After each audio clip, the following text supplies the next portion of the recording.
Pauwi na ako. Nag-jogging. Ayan mga guys, pauwi na ako. Nag-jogging lang. May isang oras akong pag-jogging.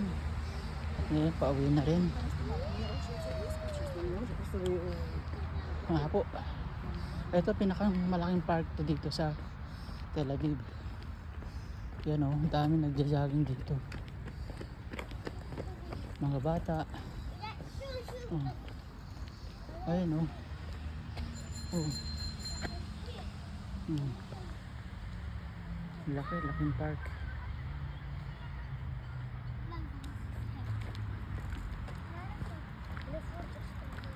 Yan. May upload ko sa YouTube.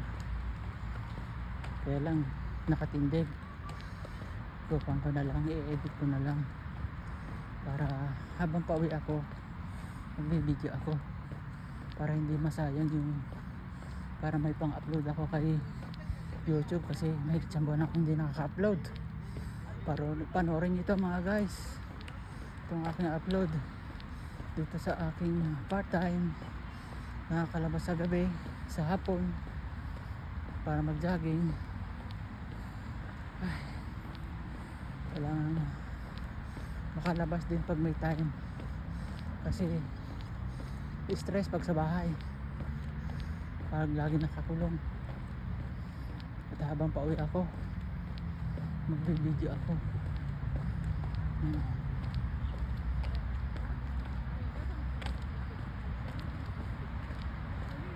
Ako lang dito, madilim, pero may ilaw naman. Yan o, medyo madilim na ba? Alas 8 na eh. Alas 8 na ng gabi. Yung sa atin yung mga oras na to, 9, 10, 11, 12, alas 2 na. Ang madaling araw. Dito alas 8 pa lang.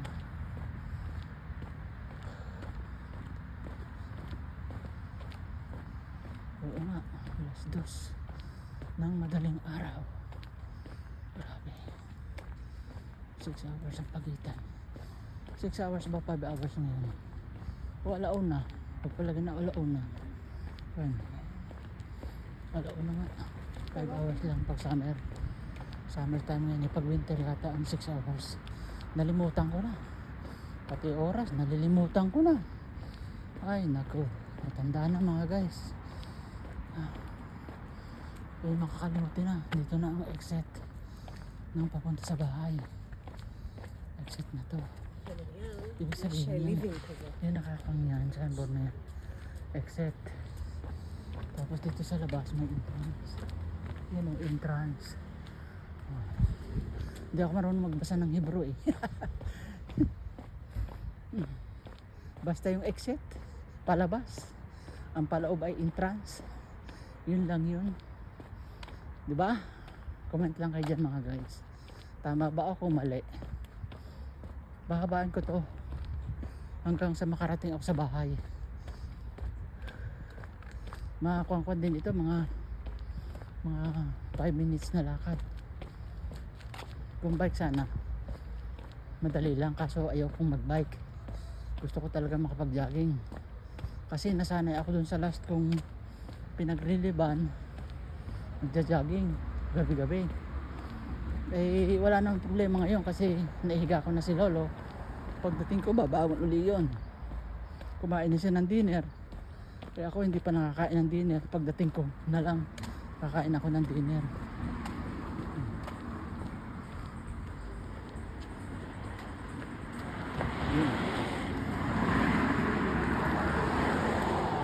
Jogging kahit dito sa kalsada, diba?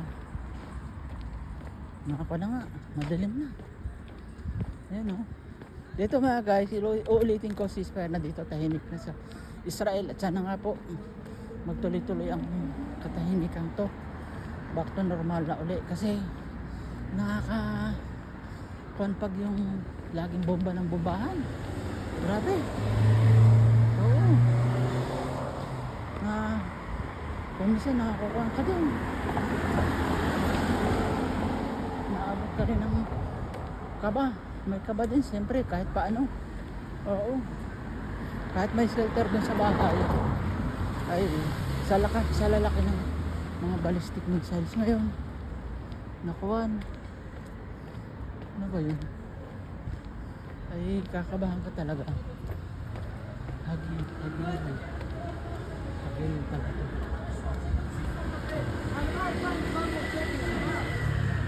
Yan, backdoor naman, daming tao sa labas. Oh. Kanina kasi nagkuhan kami ni Lolo, nagpisioterapya, pisotherapy, yun.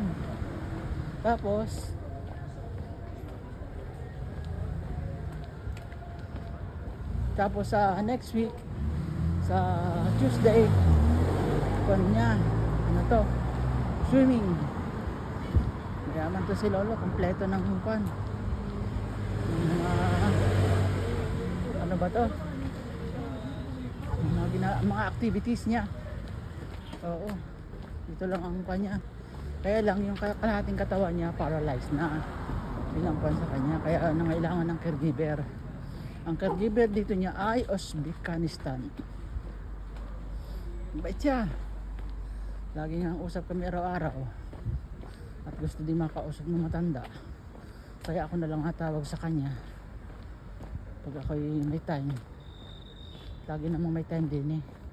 Ang gawa din ng mga caregiver eh, ano ba to? Dot lagi sa cellphone. Yan ang kwan dito ng buhay ng caregiver. Kasi wala kang gagawin eh.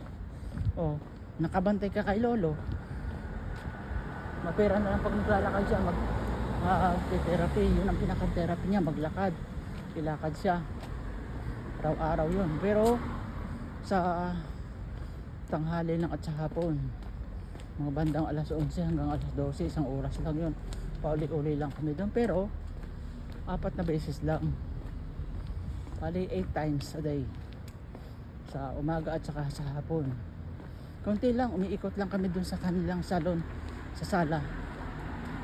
Yun lang ang trabaho ng isang caregiver.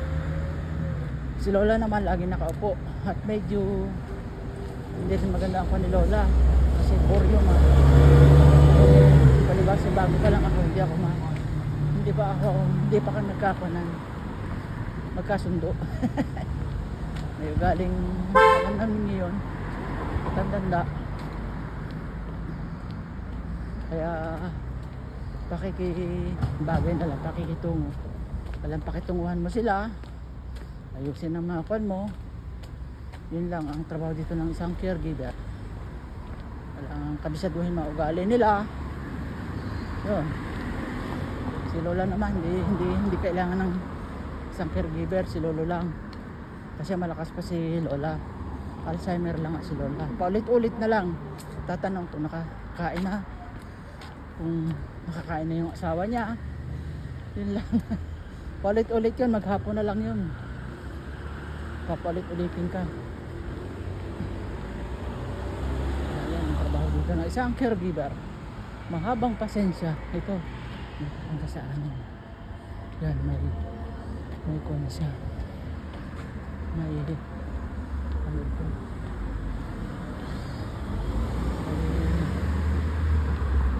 yung ikuta ng autobus ng mga sasakyan. Yan, may autobus na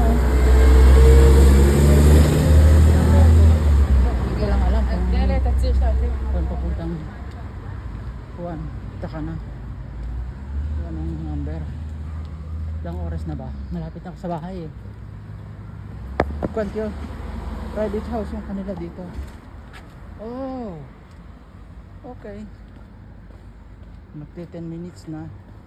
Pwede may upload para kahit paano naikon ako sa ano to, sa YouTube, ma-edit mamaya. At sana panoorin ito mga guys. At yan, hanggang dito na lamang ang aking video. Maraming salamat po. Magandang buhay sa ating lahat. Bye bye.